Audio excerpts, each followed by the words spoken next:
Intercontinental playoff. Costa Rica was Costa Rica. The Ticos playing against the Kiwis. New Zealand.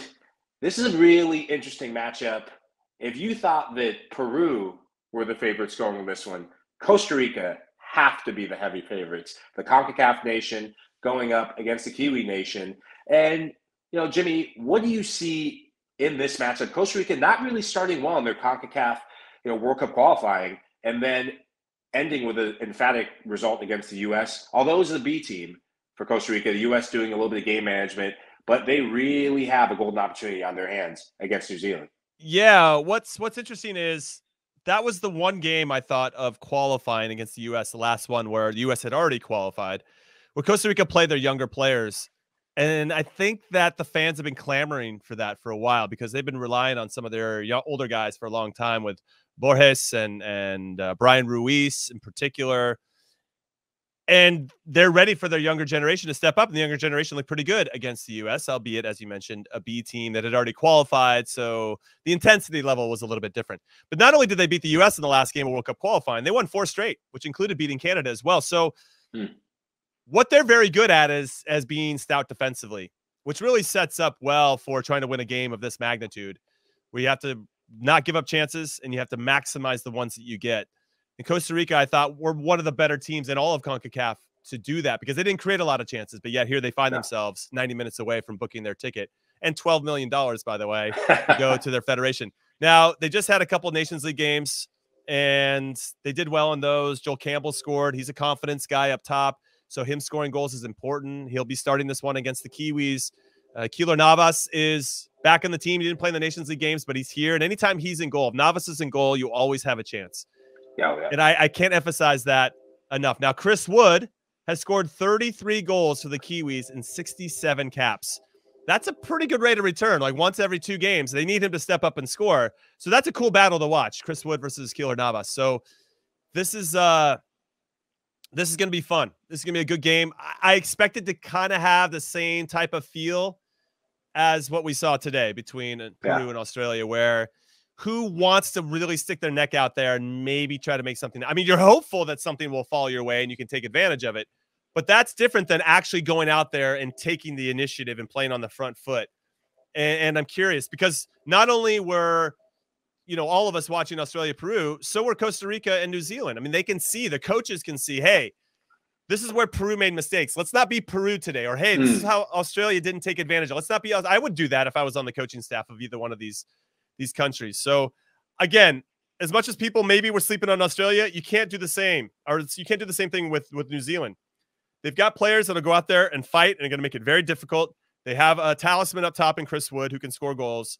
And now it's just a matter who's going to take that one or two chances that might pop up and then book your ticket. I mean, that's what we're looking at. And again, I'm going to really liken it to a World Cup group stage game because that's a win or go home possibility as well. And that's where things get a little bit tighter. Well, we just saw that graphic there for our producer, Des Norris. Thank you very much, Des. New Zealand, no stranger to these playoff games because of the coefficients and the rankings and Oceanic Federation. They have to play these playoff games to get to the World Cup. 2010, that was a memorable year for New Zealand, beating Bahrain to get to the World Cup. Not so much in 2014 against Mexico, took a hammering, and also against Peru in 2018. Right.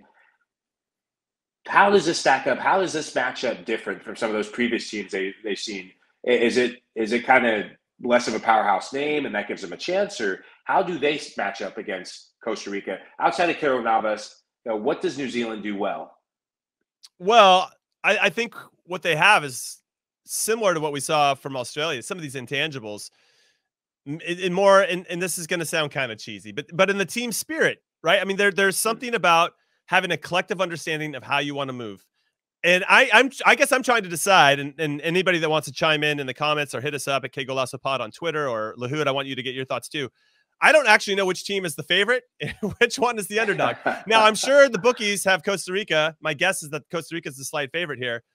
But with regard to the Kiwis, they've always had that chip on their shoulder. They're always the underdog, to your point about always having to play playoffs. They don't even get the respect of getting an automatic qualification if they win Oceania, their region. They always have to go through a playoff to get that respect. And I think that hardens them a little bit in a way that if we're going to do this, we have to do this together. We can't rely on one or two players to make it happen. We can't rely on the Lapadulas or whatever that Peru needed, Cuevas today, to come up and step up and make the play. We're going to have to do it as a collective team. And I think that's really powerful, especially when you only have 90 minutes to try to go out and get a result. And so that's why I think New Zealand and their game style and I think now I could talk about their past, but I think this 90 minutes here, Lahoud, just is different. And I think there's a lot to take away from this Australia performance that New Zealand might try to mimic. Just be patient. What's interesting is I don't know who wants possession in this one, because I've seen New Zealand drop off and absorb, but then Costa Rica loves dropping off and absorbing because they're usually outgunned and outmatched in CONCACAF. And so it's just be like, well, no, you can have the ball. I don't want it, So it's just going to be interesting to see who really takes the initiative in the front foot in this one. I could see New Zealand taking it, especially if Costa Rica doesn't want it, because they do set up pretty deep. But that said, I mean, Costa Rica is so comfortable with, as I mentioned before, being uncomfortable. It doesn't faze them if they don't have the ball. You just have to be really thoughtful about how they hit you on the counter. And I think New Zealand has to know that. I mean, both of these teams have been preparing for these opponents, which is also really intriguing to be able to look at a team and an opponent for months on end and try to decide how you want to break them down. And then ultimately it's just a matter of the players going out there and executing. But I will say each one is going to adapt a little bit and have a little something of a different look. So it's going to be up to the coaching staff to identify where they can maybe take advantage of these new adaptations and then take advantage. But man, there's so much at stake in these games, and that's why we love it, right? I mean, we love that we get down to this point in the competition, and now we're booking our last ticket to the World Cup. Yeah, I love what you said about who wants to take the initiative in this game, and rather than looking at the ball as hot potato and get out of your own end. A player for New Zealand, yes, they have Chris Wood up front, a guy you're very familiar with, who plays for Newcastle. Winston Reid.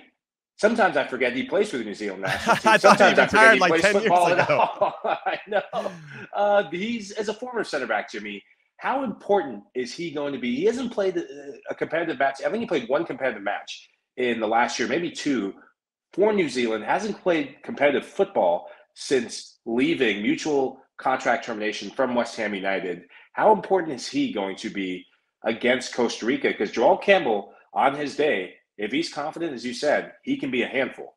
No, of course. I mean, Winston Reid, for me, or anybody that is of an age that's maybe on the wrong side of 30, I think as the phrase goes, he's logged a lot of miles on his legs, and he wasn't very quick to begin with. So when you have a player of his experience, it's really, really vital, I think, in terms of communication and putting guys in good spots. Putting out fires before they start is one of the main jobs as a center back. So when him back there is probably an air of confidence and ease because of his communication. That has to be of the utmost importance. Now, it will be kind of funny to see Winston Reid and potentially Brian Ruiz, who's 36 years old for Costa Rica, trying to sprint after a ball up over the top, because I don't know if those guys are anywhere near what they used to be. But that's another reason why I don't know if New Zealand's going to stretch out, because if they stretch themselves out and they leave a Brian Ruiz or more importantly, a Joel Campbell isolated with a Winston Reid, Joel Campbell's going to win every single one of those duels. Yeah. He's just going to be able to get to the ball first. He can turn and play. I could see, if you're going to have a betting man, Winston Reid to get a yellow is probably a good value there. But that, I don't think that the Kiwis are going to allow themselves to be exploited in that way, which means they're probably going to sit a 6 right in front of them. But that doesn't allow them to maybe attack with the same type of energy that you'd like, right? So there's a lot here. But again, like we've seen with all these teams, experience matters. And in those key moments, you want to have players that have been there before and have seen certain types of plays thousands and thousands of times, and also are vocal leaders both on and off the field.